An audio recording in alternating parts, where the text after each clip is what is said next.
بسم اللہ الرحمن الرحیم۔ شروع کرتا ہوں خدائے لم یزل کے نام سے جو بڑا مہربان اور نہایت رحم کرنے والا ہے۔ حضرت بشیر بن عمرو کا شمار اصحاب امام حسین علیہ السلام میں ہوتا ہے۔ آپ کا پورا نام بشیر بن عمرو بن الاحدوث حزمی الکندی ہے۔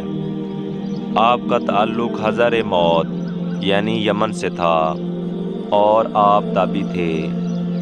حضرت بشیر بن عمرو مشہور بہادر بیٹوں کے باپ تھے۔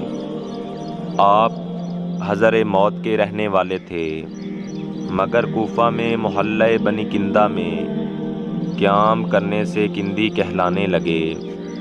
آپ مذاکرات کے دنوں میں امام حسین علیہ السلام کی خدمت میں حاضر ہوئے۔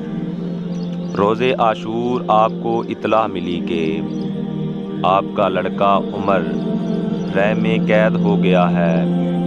امام حسین علیہ السلام نے فرمایا کہ تم چلے جاؤ اور اپنے بیٹے کو چھڑانے کی سعی کرو، مگر وفادار صحابی رضامند نہ ہوا اور امام حسین علیہ السلام پر اپنی جان قربان کر دی۔ اللہم صلی علی محمد و آل محمد۔